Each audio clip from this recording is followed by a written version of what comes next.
Pat Sweeney. I'm the Executive Director of Veterans Affairs. My first slide here, really, there's no change there. So really the piece is we've had 8 full-time employees and we still have 8 full-time employees. So next slide is on the good side here. On the second slide is in the administration and the department head area, we've actually went down $2,000. But on the Veterans Affairs Assistance side, there's no change in the budget there. Just to let you know, for the last 5 years, we have come in under budget for 5 years straight. Our average each year for the budget is about 91.78%. So we do a lot of good work with that, and I appreciate the board's support there. The budget requests, did I go backwards? Let's see. Okay, there we go. Recent accomplishments. One of the great things we do each month and each year is actually took place today. I had to miss it. I think it's the first time in 3.5 years that I've missed the second Tuesday of month food drive that we do down at the River Place down there. It's a great activity. It's a great gap filler for our veterans who come through. Just for reference, last fiscal year, we served 5,493 veterans there at the drive-through food pantry. The total cost for the food came to $112,299.17. So we'll continue doing that the second Tuesday of the month, that's for sure. The second activity we did there was a nice activity that we did with the federal hospital up the street. We did an event at the River Place there in May. We're looking to host it again in 2025. They bring in local partners for veterans to come in. It's a lot of kind of networking event for the veterans to see what services are available for them locally, but also gives them us a connection with the federal hospital up the street, which we work with quite frequently. The third item there is a piece that I enjoy since I'm a Marine Corps veteran. We hosted the Marine Corps League's car show this summer. They end up having 94 total vehicles. They had multiple vendors there, food and merchandise. So looking to continue to do that event down at the River Place parking lot this summer also. The last piece there is a piece that I had the honor of speaking this summer at the plaque presentation at Woodland Cemetery for the Daughters of the American Revolution, 250 years. So that was fun to do that. So a couple nice things that we've done through the year. Looking forward, the near term, the first one there is complete the IT client file system called the River. The River's been very good for us to work with. We're probably going to hit the switch probably in the next 4 weeks, flip over to using the River completely for our client portal. And also one thing that it did for us that we didn't do before, so when the veteran has an appointment, now we can text them and remind them of an appointment just like we get when we have a dental appointment or a health appointment. So that's been nice. A lot of good work with TJ over there at IT. The second piece there goes along with the River. It's a piece that we'll do next after we get the River going, is we're looking for the veteran to be able to go on our website and make their own appointment. We're not quite there yet. You still have to call in, but I think it'll be a nice piece to add to the IT part of our client system. So the third piece there, providing Meals for Wheels. This is just another piece of a tool in our toolbox that we're going to be able to do for veterans. Working on a contract with Meals on Wheels, where we'll pay for the veterans to receive delivery of meals through Meals on Wheels. So I'm looking forward to that, working on that. The last piece there is continuing the federal claims success that we do. In our office, we do federal claims for veterans. And November of 2024, veterans just in Polk County brought in $16,230,101. That's in 1 month that veterans brought in to Polk County. And a lot of that work is done in our office. And that's through that federal claims work that we do for veterans. Any questions on that? Just for reference, 2023, veterans brought in November $14,128,709. So in 1 year, our increase in federal monies brought in by veterans at Polk County was $2,101,392. And most of that work's done out of our office. Any questions there? Couple long-term ideas for the department that we're looking at. Looking to do maybe an honor flight to Washington, D.C. would be nice. That's has a little twist to it, is I have to go through a nonprofit out of Brushy Creek nonprofit. They line up all the honor flights. I've had some conversation with them, and I think we probably maybe get something done here in the next couple of years. Be nice. What group would you be targeting? Well, you know, right now they're in Vietnam, Yep. And they do have there's not many. They might get 1 or 2 Korea guys in there, but it's basically Vietnam is what they would do. They just had one up in Boone County a couple months ago. Okay.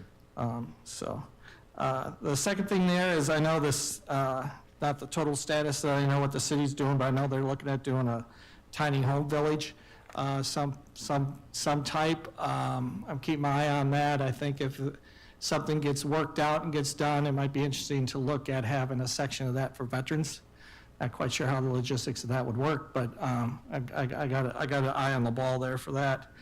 And my last item there is an activity that I've had the honor of talking to Linda Westergaard, Councilman Westergaard, about trying to maybe move the World War I Memorial, which is over in Burke Park. It's right by Lutheran Hospital there in University.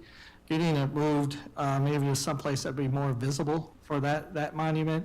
The monument's large. You're talking $100,000 probably to move it. But you know, my idea is that River Place might be a nice place to locate that, where people would get to see it more and enjoy it. The Burke Park is nice, but it's somewhat limited as far as ADA access to it. It's hard to get to. I don't think many people know that the memorial even sits there. So just a few things I kind of have on my radar for long term.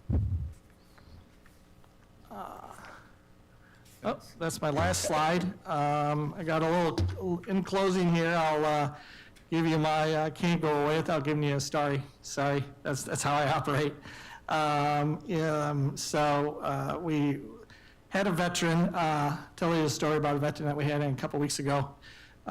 We got contacted by the federal caseworker, which is SSVF is what it's called. It's a local federal, it's through the VA hospital. They contacted us. They had a veteran that was down at the shelter, CIS, downtown. Very interesting. They were working with him and trying to get him out of the shelter. And one of the interesting things was that they had housing set up for him. They had a place, everything's a go. He had a pass Mid-America bill from years ago. Couldn't go. He had to get over that hurdle of paying for that Mid-America bill to be able to get into the housing. So here's a veteran that's been in the shelter for a couple weeks, couple months actually, and he's ready to go. Everything's set to go, and we got this bill from a couple of years ago. Well, SSVF worked with them. They were able to pay half the bill. They asked us, we paid the other half, cleared the bill out, and what did that do? We put a roof over a veteran's head. I mean, good stuff. And that's what we do every day. You know, and I can honestly say that, you know, without your guys' support, we couldn't do it, that's for sure. And those are the little things that we do every day for veterans, that we assist them. And, you know, I'll leave you with this is, every day when you walk through our door, on the side, there's a little saying there, and you've heard me say it, with dignity and respect. I mean, that's what we do every day. And, you know, we give a lot of people hope. We give a lot of people that believe in us. But really, we get to do the work, and I get to come here and talk to you about it, and it's great. But it's really you five that really support us for that, and that's greatly appreciated. Thank you. Any questions? Any questions for Pat? Thanks, Pat, for what you do for our veterans. Thank you, Pat. Thank you. Appreciate it. Appreciate it. Thanks for the time. Thank you.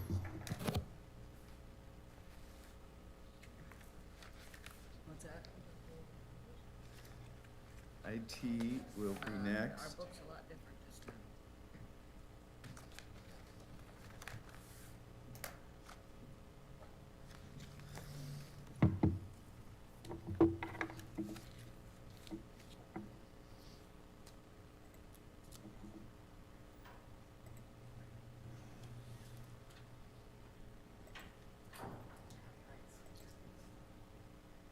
What's that?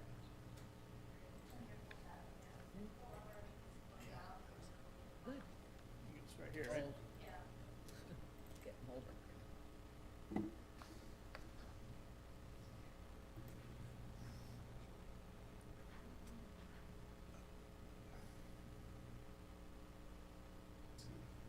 Should have brought my glasses.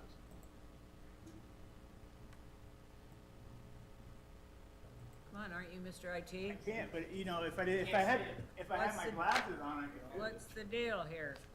I see it now. It's just I had to take a couple steps. I need some cheaters. Goodness. All right. Sorry, guys. Good morning. Anthony Jefferson, CIO, IT Director for Polk County. Thanks for the time. I appreciate the time I have before you to go through our budget presentation for this fiscal. From a budget request perspective, we've got our revenue, expense, FTEs unchanged, and then we've got two decision packages for you to consider based upon past expenditures and future expectations. We'll go through those decision packages as we get to them. From a request perspective, all of those numbers are itemized there. We've got the one-year Wi-Fi at the jail project coming off this year. We've got an increase in hardware replacement, phone equipment upgrade, as well as the personnel services and the two decision packages that I referred to a moment ago. These are the two decision packages in play. I'm going to go by each one. The main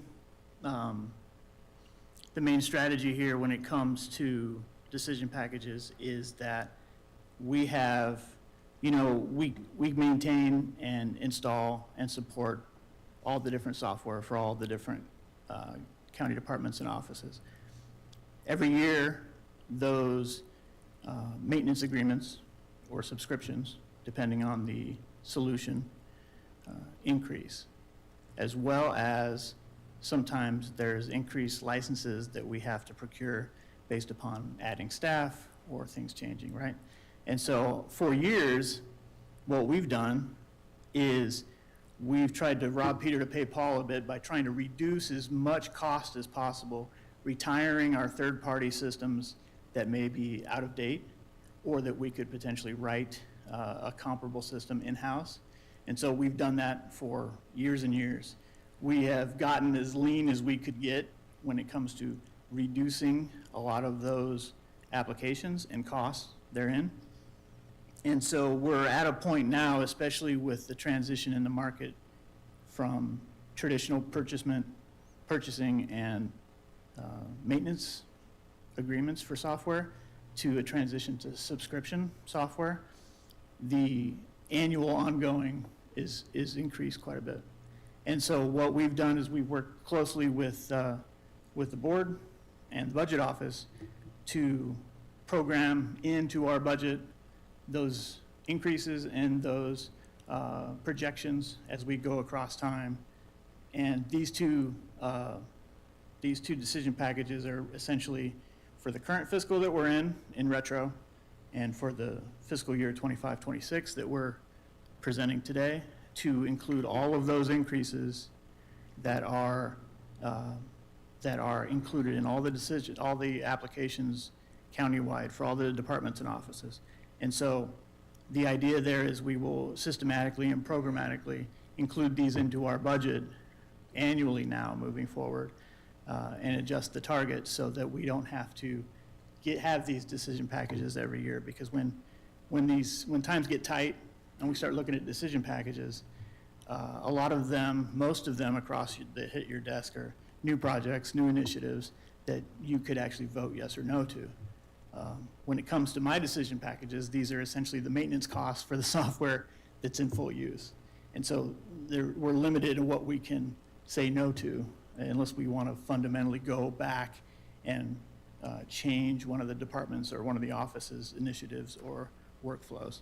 And so having them show up as decision packages is just not the best methodology. So Deb's worked closely with me and the board to identify these items, project them out moving forward, and include them in our target moving forward. So, long story short, they're not really decisions, they're gonna be built to your base budget, future forward. Future and forward, yeah, but, yep. They represent a number of software systems that we're needing to subscribe to Yep. and update, and so future forward, this will be built to your base budget. But Correct. it's not really a decision package for us, because you have to have it. Right, correct. We did it this year as a decision package, just so we could have this conversation. Got it. And not have some surprise amendment that you don't really know what it is. Okay. So we did it this year just as out of a quest for transparency and strategy change moving forward. Is this about the number we'll see every year for this baseline? Yeah, I would say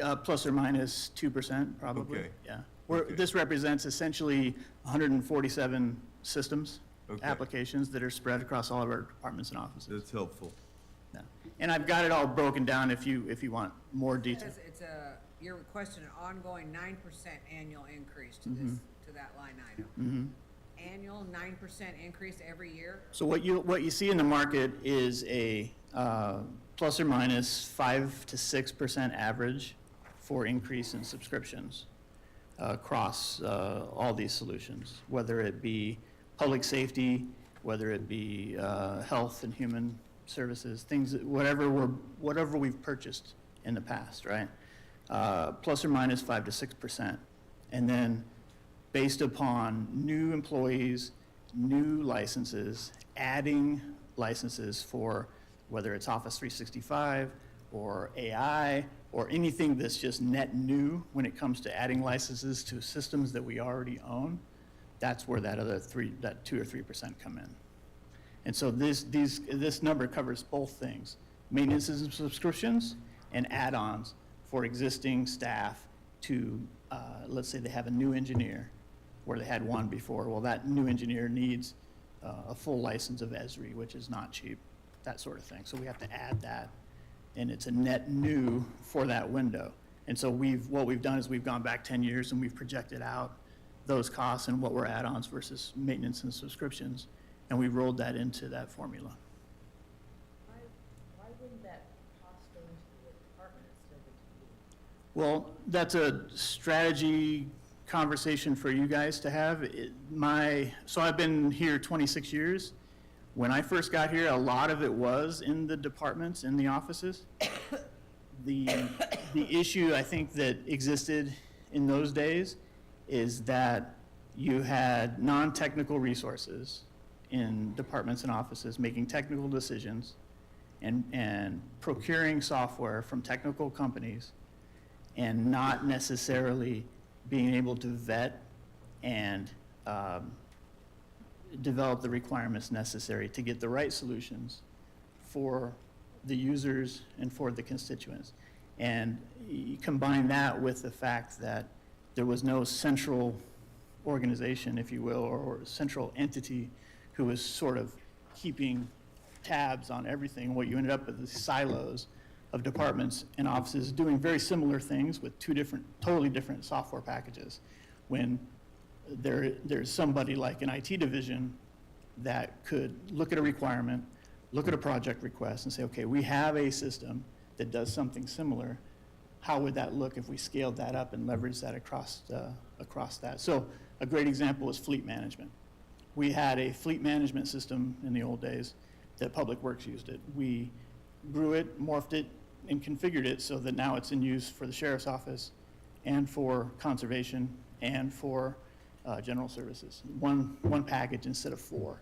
And so the reason they're not decentralized is because there was a lot of inefficiency in that decentralized model. Now you've got one entity in IT who manages a steering committee that every department and office are part of, and they get to present their projects. We get to vet the value propositions with all those projects and vote on those projects and move forward. So we have some synergy and we have some efficiency of scale with a single entity. Sorry, no question. That's okay. So this 1 point, approximately 1 million, that's 2 decision packages rolled into that, or is that one of 2 that we're going to talk about? No, this is, I'm on the next slide. This is the CIP. So this is our regular budgets. The decision packages, sorry about that. Decision packages are listed here. This is for 25-26, which is coming up. And the 24-25 is the existing shortfall in the existing fiscal that I normally would have just done a budget amendment for. But sometimes the budget amendments don't really generate these kind of conversations, so we decided to put it in as a decision package in retro to this fiscal year so that we could have an open conversation about it as to what that covered in GAAP. The 442 is the moving forward number that will be amended into our target. Okay, so then decision packages are, one decision package is 442, one decision package Yep. is 212, and you have another request? Because those don't equal the 1 million. No, I'm just trying to figure out where the that's okay. These are the only decision packages you have. The number that's on the next slide, the CIP, that is our just regular base budget that's already at target. So you'll see that's just our regular budget. These are the only decision packages I have, and they're for 2 fiscal years. And it's all about maintenance, subscriptions, and add-ons for software for all the departments and offices. Absolutely. Mr. Chair, Yes. Yeah. so I just want to, I think maybe hit on again, I think the point Supervisor Conley was mentioning, I would caution the board to start to include multipliers. I think that's part of why you have this budget process, is to let people come here and say, here's why we need X amount above our prior budget year. To build that in, I just think fundamentally that's something you should really strongly think about. I would, you mentioned that you're looking at historical numbers, but then you also mentioned that you're getting away from some of those. So I don't know how accurate those numbers are, but I would think that you were able to negotiate longer-term deals, lock in those numbers, get competitive quotes, rebid, just to give that blanket 9% year over year, I don't think is the way that the board should move forward budgeting-wise. That's just my 2 cents. I appreciate that, Frank. I think the 9% number was just in response to the rate of growth over time. It is not a hard and fast request moving forward. I would imagine that as we move forward with our target based upon these numbers, we can leverage all of our predetermined bids, our long-term contracts and things like that to get that number as low as possible. But you have to come up with some formula to leverage a potential growth rate over time. And so that's the reality of it. Obviously, we always strive to be as low as possible. And I think anybody who's been on the board for some time would advocate that what we've done for the last 17 years under my supervision is to keep our costs as low as possible and to be as accommodating as necessary for all involved. And so This is really a fundamental shift that is probably way overdue because we were able to stay lean and get lean for as long as possible. Okay, so Jill, to go on to the remainder. So this is our CIP, which is the project side of our budget. And that is our projects that are requested on an annual basis by all the departments and offices. Our hardware replacement cycle for new PCs, new servers, new switches, all network gear across the board. We have our copiers, multifunction devices, and other network equipment, and then the phone system as well. So these are all built into our Fund 55 capital side. As far as recent accomplishments go, just a couple notes here. We have completed the river application Pat was referring to earlier. I'll say one thing about Pat is he's like a lot of our stakeholders. He's extraordinarily passionate, and he and his staff have been a pleasure to work with. But that application itself represents a fundamental shift in how they're able to provide services, and we're really excited to partner with them on that for the veterans of Polk County. We also designed and are working on the installation for the Wi-Fi network and coverage at youth.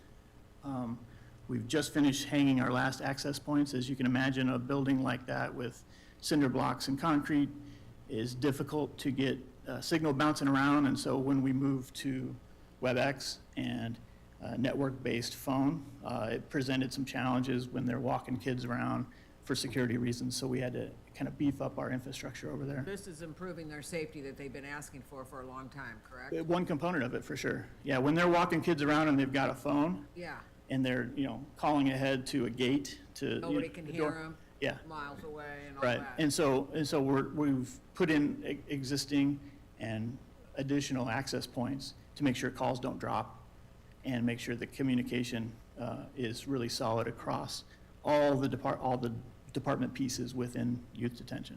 And that's done, and has there been a marked improvement? There has been. We've had 5, I think, follow-ups with Tony Rhodes and the team, and it's markedly improved. Okay. Yeah. Are we finished? We're finished with the WebEx and phone stuff.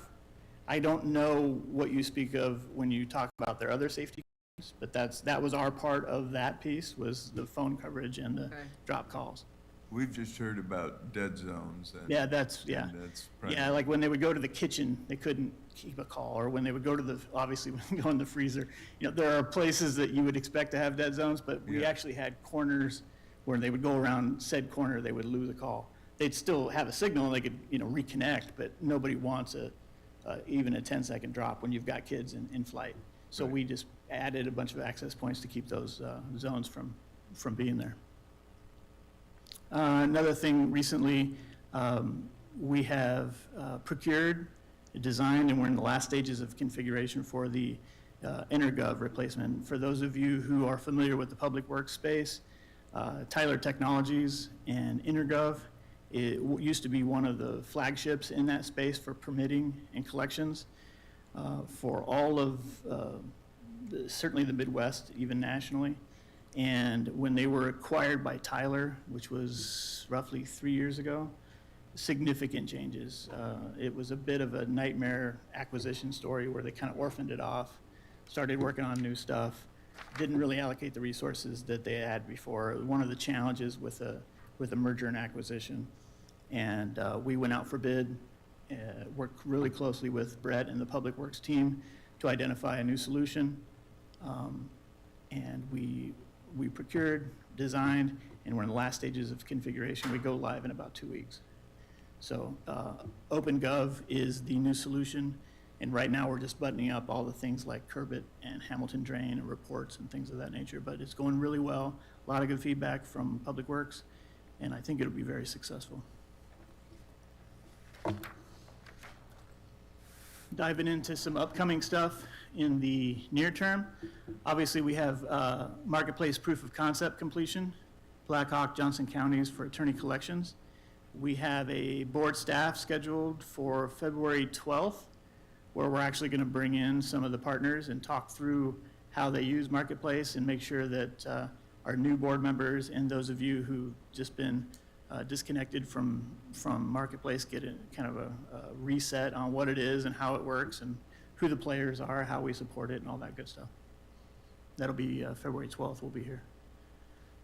We also have new workflow enhancements from the health department that we've been talking with the new director. And there's a lot of co-editing and collaboration tools that she wants to put in place. And so that's a really good example, going back to that previous conversation about add-ons, right? So if you get a new director who's quite a bit different from the old director and they want to just use new tools day one, you know, those are things that we have to consider when we talk about moving somebody from, let's say, a G3 license in Microsoft where they just have the Microsoft Office tools on their PC and then email in the cloud, to leveraging Office 365 completely so they can do some of that co-editing and collaboration. Obviously, we've got, with 1,500 employees, not every position needs a full Office 365, but some do, some don't. And so those numbers never seem to come down. They always kind of go up. We certainly go through a vetting process and a value proposition for all of those requests. But this would be one of those that Director Van Loo has a very specific need for, and she's got a vision for how she wants to collaborate with her folks. Another thing in the near term is document libraries to enhance the communication and transparency for the treasurer and human resources. So obviously, as you can imagine, with human resources for our employees and the treasurer specifically for the public, a lot of forms, a lot of processes that are coming back through the mail and things of that nature. And so what we have is we have multiple projects going, leveraging same technology, same repository strategy, in order for them to automate and collaborate on their forms and make things completely digital signatures, digital sharing and collaboration and sending across these libraries. So there's not these sort of antiquated processes that can still be stuck out there from the old way. And then I've got a few long-term things on there. Obviously, we've got an opportunity for extended data backup windows with Pure Storage. What I mean by that is, in the old storage world, if you think of data storage, I don't want to bore you with technology gibberish, but in the old storage world, you had a finite amount of storage. And if you wanted to back all that stuff up after hours, you would start those backup jobs at 5 p.m. and make sure they're done by 7 a.m. when we open, right? Well, after years and years of growing our data footprint and having terabytes upon terabytes and petabytes of data, having that window to back everything up is a challenge, because you got to get everything backed up job after job after job in a window. Well, with Pure Storage, we upgraded a couple years ago. Now we're able to leverage a full 24-hour clock and snapshots, and so we can really leverage the time throughout the week to do the appropriate backups and not have those jobs conflict or run into each other and have those calls coming to us and the email notifications at 1 in the morning because the job failed that we know we have to get done by 6 a.m. So a lot of enhancements for that are coming. We have a rollout of that jail Wi-Fi network that we talked a little bit about earlier.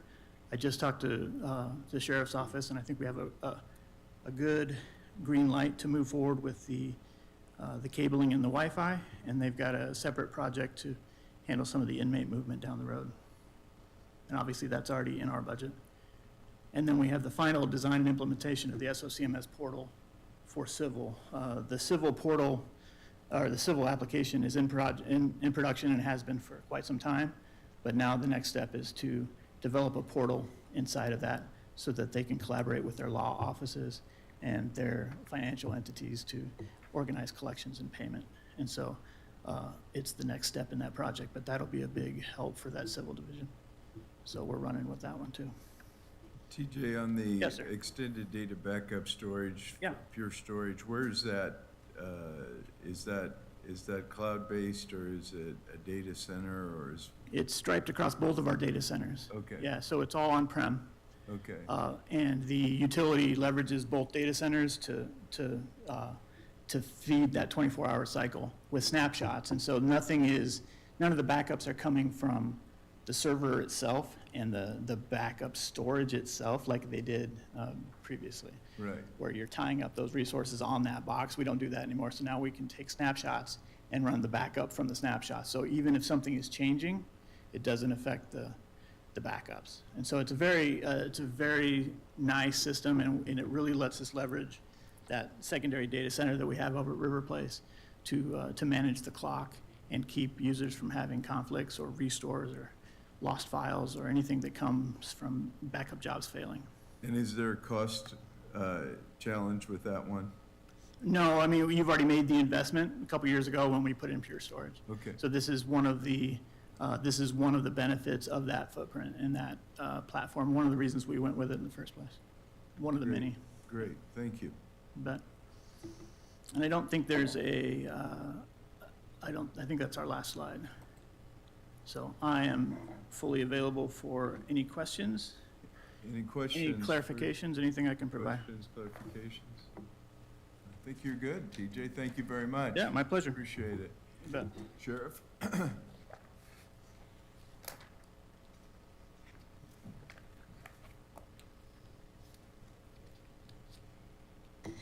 Stand up here.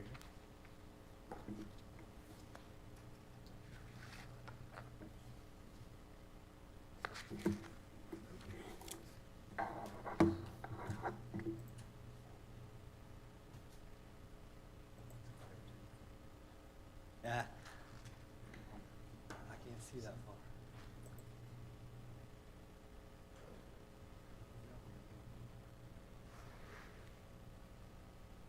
Okay.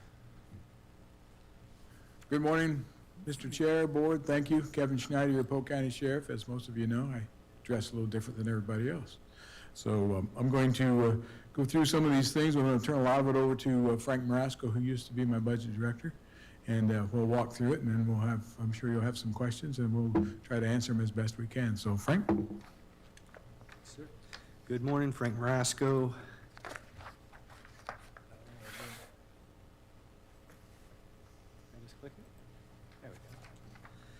You see there our fiscal year 26 budget request.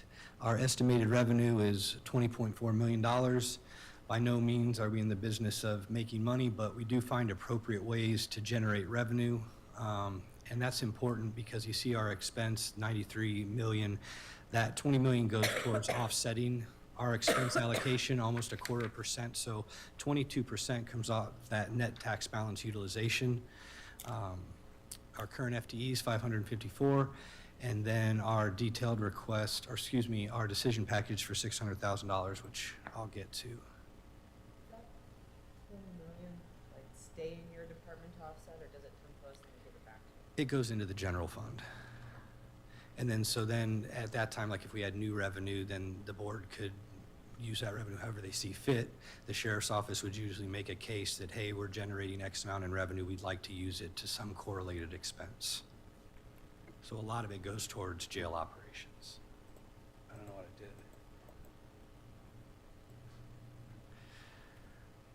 did. Revenue estimate, so a large part of that adjustment is in our increase in postage, which I'll get to, but there's some line item adjustments there. A couple of things I think important to note is you see communications cost sharing. The sheriff's office was able to negotiate with the municipalities that we provide 911 services for a cost sharing agreement, so they now pay in to that system. This year it should generate a little over $700,000. And so that revenue is somewhat earmarked for communications expenses. Our care prisoners adjustments went slightly down. We charge a per diem to house federal inmates. We have an agreement with the Department of Justice. We are currently trying to renegotiate that agreement.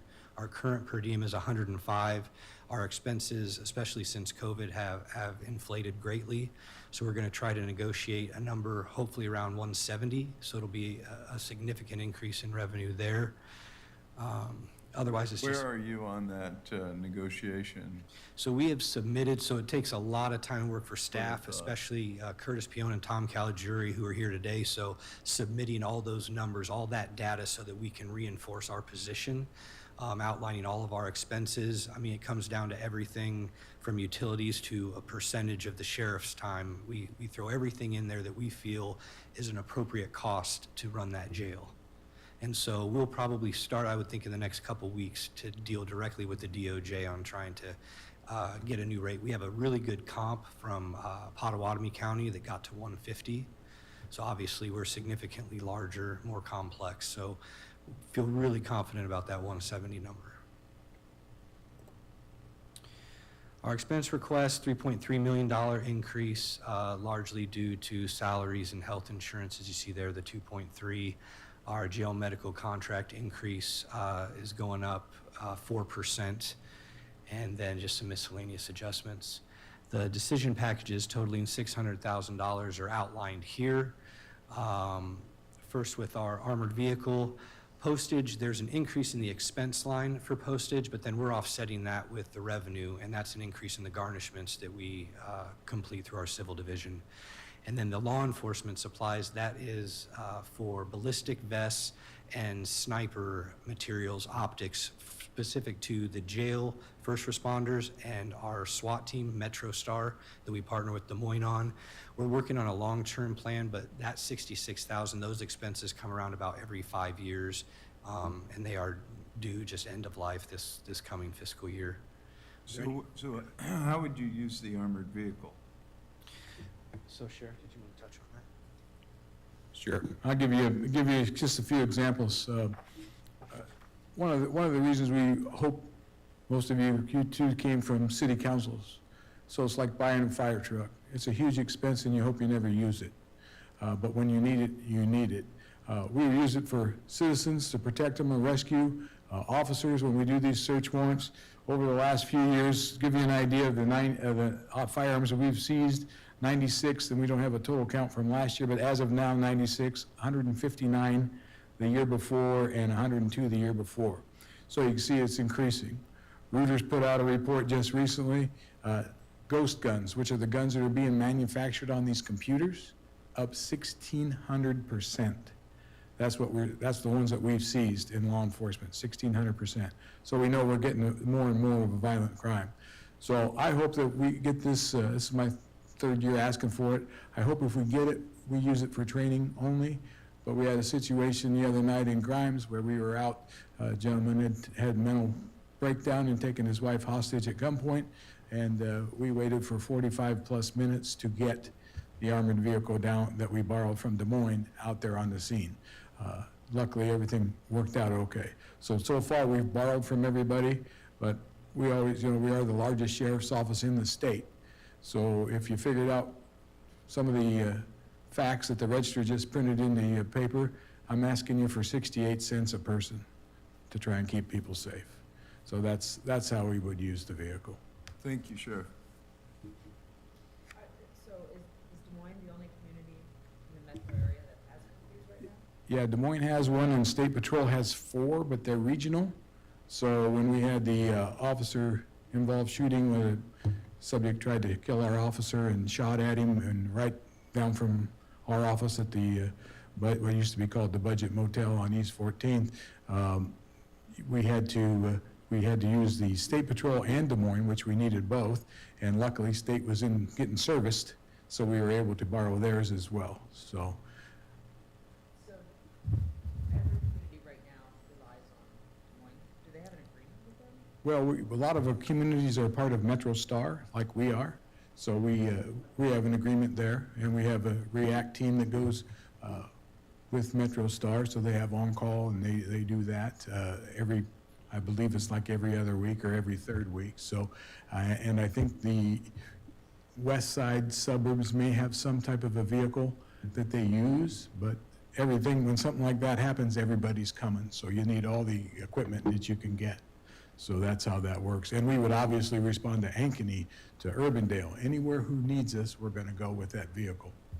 It's all about keeping the community safe and getting everybody out so they don't get injured or shot. And as you watch the papers, it's we never used to have a shooting. We never used to have officers get shot at.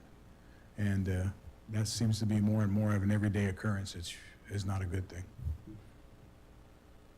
Frank, are there any savings opportunities within the department that you've identified? Yeah, good question. So what we did just on our own due diligence, understanding it is a large ask, it's a big expense.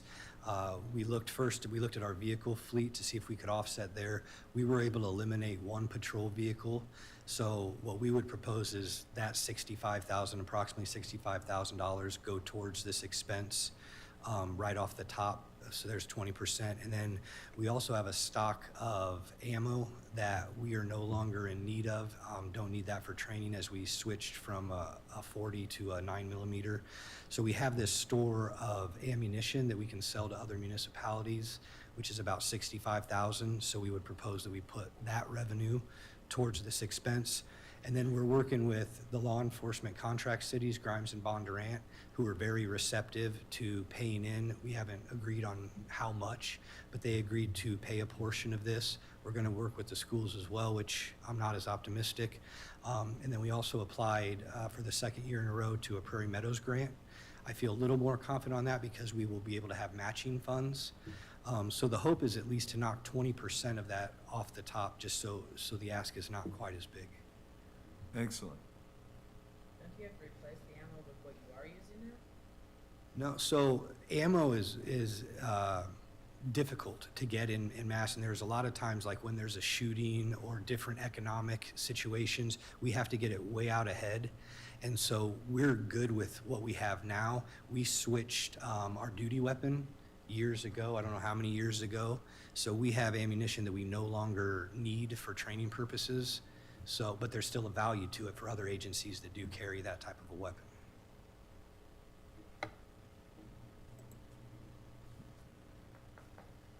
Well, we have a lot of recent accomplishments. I don't know if you want me to go through line for line. It's obviously up there on the board. But one of the things we're proud of is to have been able to do an extension with Dallas Center Grimes and their school resource officer. In fact, we added another school resource officer out there, so we have two. And then we're also negotiating with Bondurant Farrar, and they would like to have another resource officer, and they're looking for a budget to do that, so we continue to negotiate with that. So, as Frank talked about, the dispatch computer communications center subscriber agreements, and so we're continuing to do that to help bring in some revenue. And one thing that we're super proud of, in fact, Corey is currently down in Florida, where we're here at negative numbers, and we scored 100% on our ACA jail audit, which is rare, and we continue to impress them a little bit and be one of the models from around the country. So that's just one of the accomplishments. We also secured a HIDA grant, which is another deputy to be assigned to the DEA Drug Task Force to work there at DEA. We also have what we call the WARN program, which is Welcome and Resource Notification Program. And for those of you that aren't familiar, because I certainly wasn't when I started the project, we secured a grant for that. And we have Dr. Madison Deshay Duncan, who is our coordinator over there. And, you know, folks come back and they get out of prison, they get out of jail, we throw them back in the same neighborhood and expect a change. With this, they go out, they go to a meeting, they're required for probation, parole to go to a meeting. They go there, they meet with folks that will hire them, that know that they've been in trouble. They'll still hire them. We'll help them secure housing and try to get them back on the right track so that we don't have to keep having them as repeat customers. And then on that, you know, we have Bridges of Iowa in the backside of the jail, St. Vincent de Paul, which is one of our discharge planners, who also is on the WARN program with us. And then our Mid-Iowa Narcotics Task Force, which is very successful.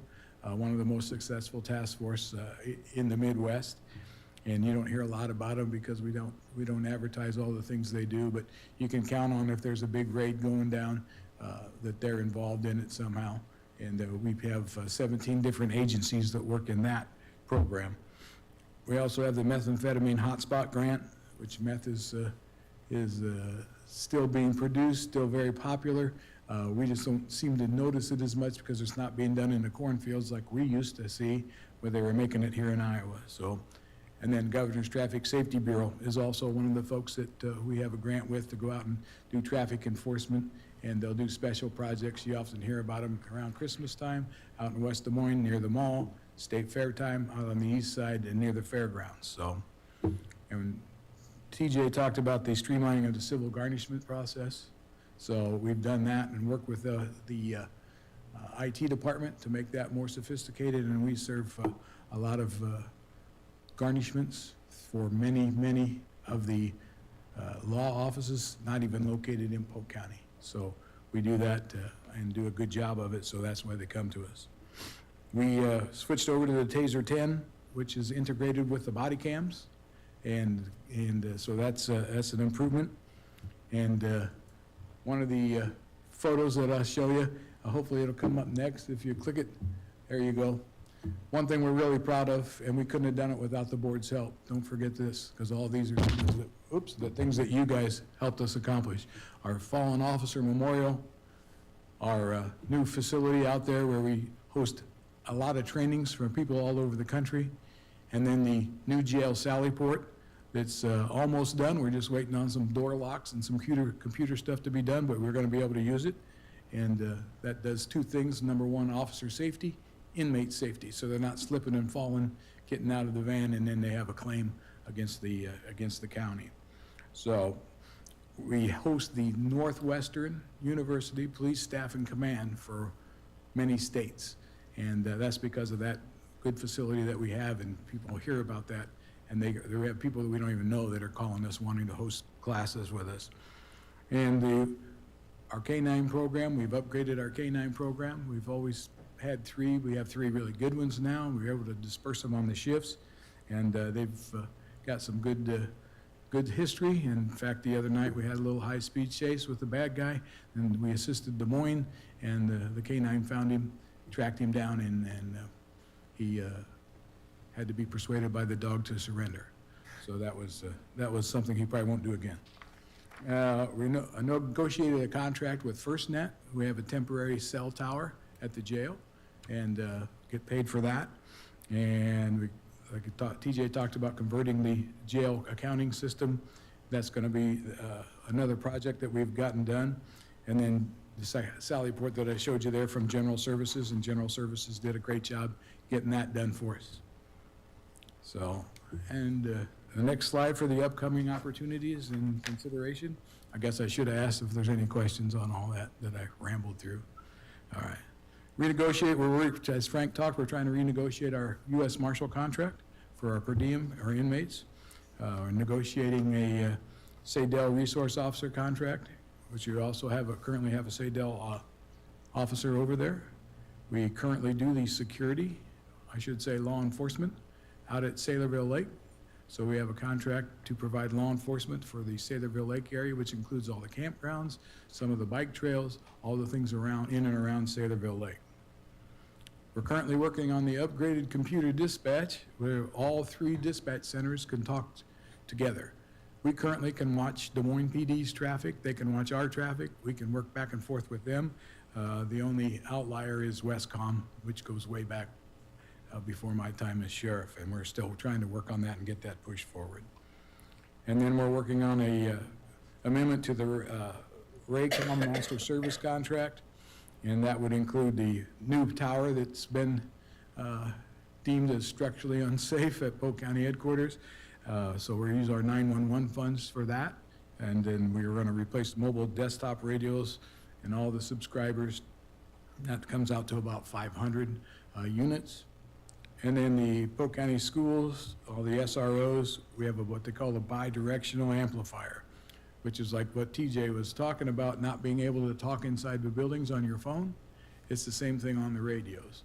So a lot of new construction is required now to put those amplifiers in their new construction and in the bid process. But in the meantime, we want to get them in the schools because it's not required. Schools were given money from the governor, but what amount they were given covered door locks and a few other simple things, not nearly what they needed to. So, and then the Polk County Sheriff's Office is transforming from the 911 system to the Zetron system, which is a statewide shared service. So the cost will be a cost savings for us once we get the thing flipped over and completed.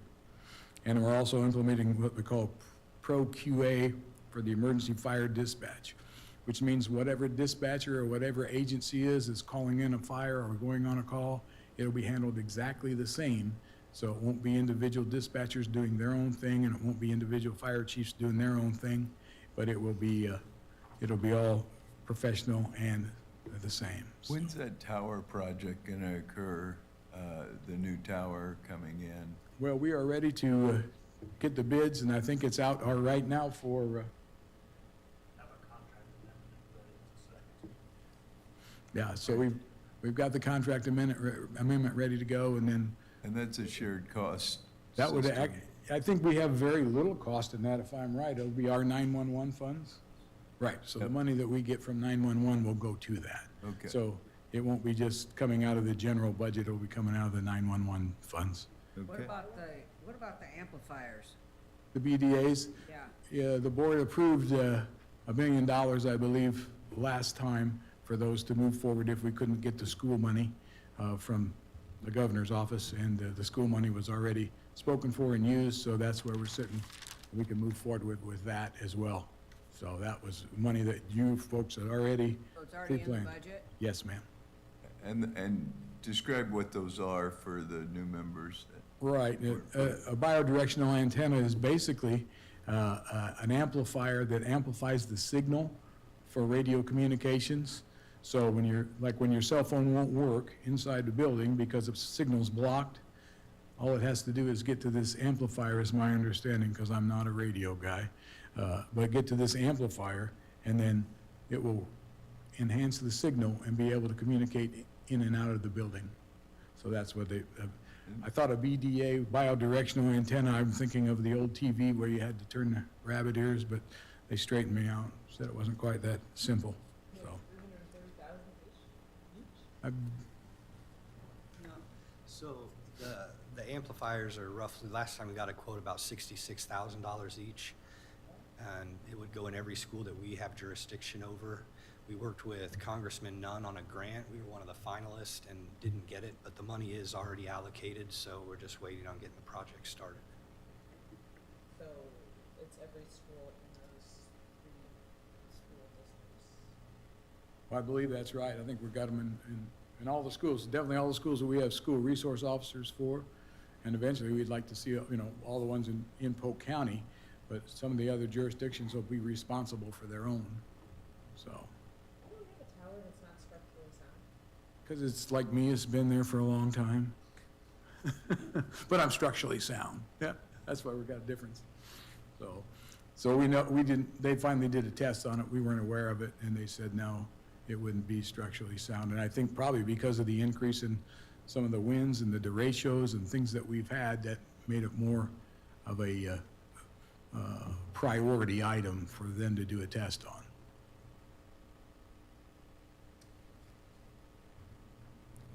So some of the long-term things that we want to do, as we're going to negotiate an extension with the Grimes Law Enforcement, I think you'll see an increased ask from us again for another officer.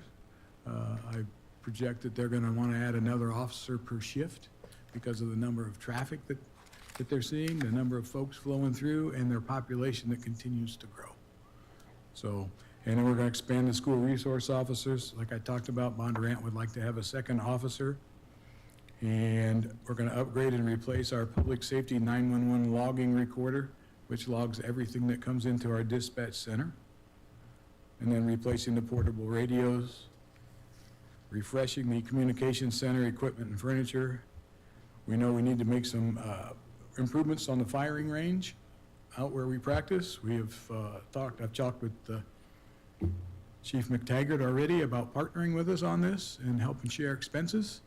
And we're just kind of in the beginning stages. I got one of my project managers working on what he thinks it's going to cost and what's some of the best financial ways for us to make those safety improvements out there.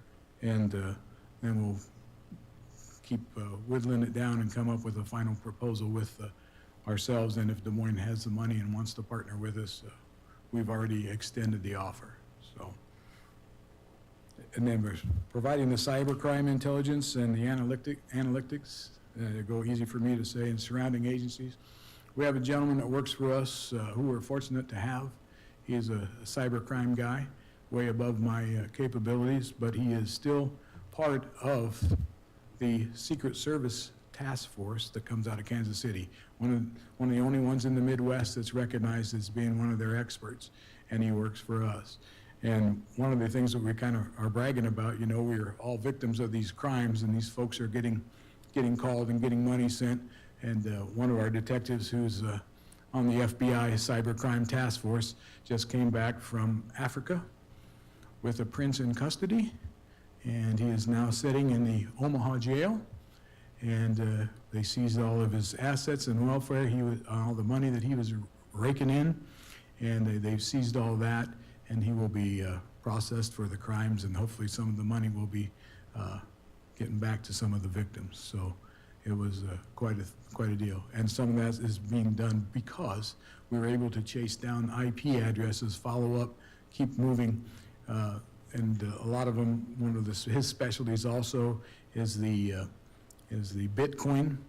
And you got these Bitcoin machines, and they talk these folks into going with cash, put it in a Bitcoin machine, transfer it, and then they take the Bitcoins and they're out all the money. So these people are taking large sums of money, thousands, like $14,000, $20,000, $30,000 to these Bitcoins. Well, it's all cash. So one of the things that we're seeing around the nation with some of the national sheriffs that I interact with is they call these folks, they set them up, and say maybe they're going to a Fairway to put this money in the machine. They tell them what machine to go to. So they're waiting for them in the parking lot. They're robbing them at gunpoint, taking all their cash, and away they go.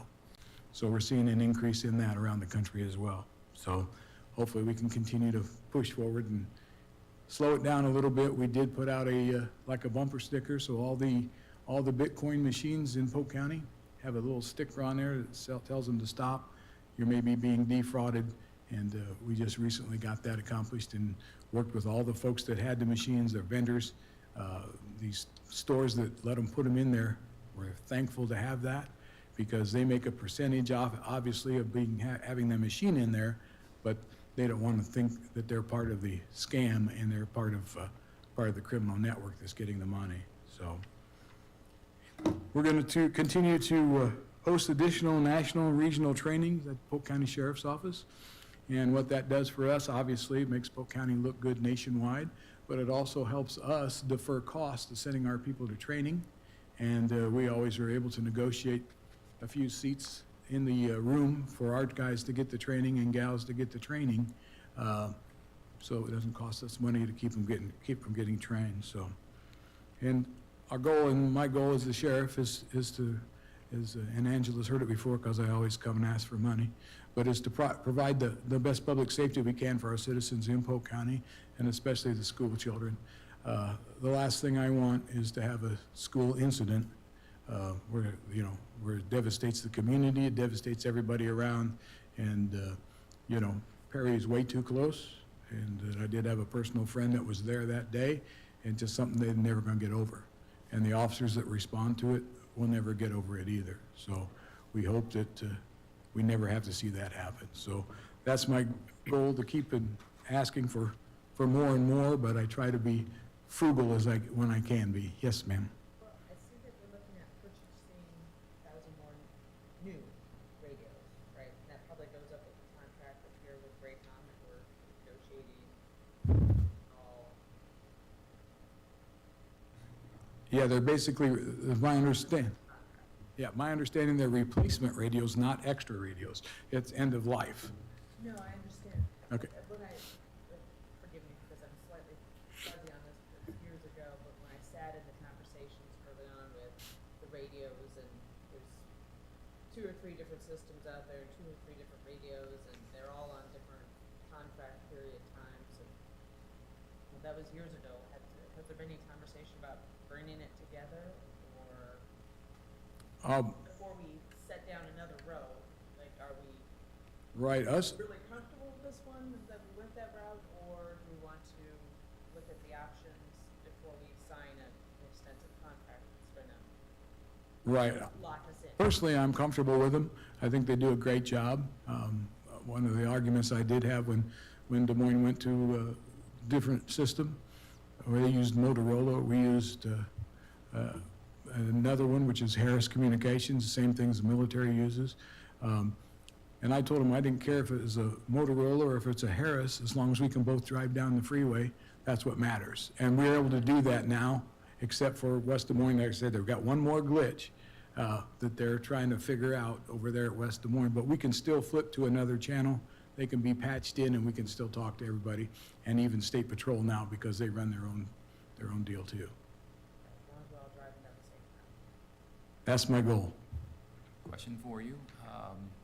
A lot of municipalities are going to the flock camera system, and I'm hearing a lot of good, my short time as mayor when we had them implemented, I'm hearing a lot of good stories of being able to track people through municipality, follow them down, and eventually put them away. I don't recall my time with Ankeny of having any information about whether or not the county sheriff's office has access to that, or whether or not you're able to be part of that system. Right, we don't currently take place in the flock program, but with Grimes and Bondurant, we're talking about putting it into their bid for that. It is expensive. We do have access to it by using the other investigators around. In fact, we were able to bring back one of our asphalt scammers over the summer who ripped off a person for $35,000, and his license plate, once we did the report, put it in, his license plate hit down in Kansas. So they arrested him in Kansas. We went and got him and brought him back. So essentially, you have access, but not, it's just working through one of the partners. Right, through a partner. So we would love to do that, but it's expensive, and we hope to proceed and get that done, but we would like to share the cost with our contract cities, and that's, a you know, long-term goal then. right. So I'm sure everybody wants to pitch in, but what it does is basically it's an LPR. We have all these acronyms, license plate reader, and you put that plate in there and say, okay, I'm looking for a white Chevy Suburban with possibly this plate. Well, you don't hit the plate number, but it'll hit on every white Suburban that came through there or direction, give you time, and gives the officers more information to follow up on. So several crimes have been solved from the flock cameras. It's a great program, but it's pricey. How many do we have in the metro area? Any idea? There's several hundred. West Des Moines has a bunch. Pleasant Hill has a bunch. Altoona has a bunch. And and I think Ankeny's got them, and Urbandale's got them. So we're kind of the only ones that really don't have them. And then there was an argument not an argument, I say discussion. Are you going to let us put them on the state highway? So a perfect spot would be Highway 44 coming into Grimes, Highway 141, a lot of traffic. DOT would have to let us, put them on the highway, and so I know there was some conversation there, and I don't know where it went because we didn't push it because we hadn't put the numbers together yet to see if we wanted to try and persuade the board to spend that kind of money. Thank you. Excellent. Okay, any other questions? Hearing none. We'll go ahead and wrap up, I guess, tomorrow. We'll hear from the county attorney, the health department, and the recorder. And I think we're scheduled for 10:30. Thank you all. Or 10 a.m., I'm sorry, 10 a.m. I said 10:30, it's 10 a.m.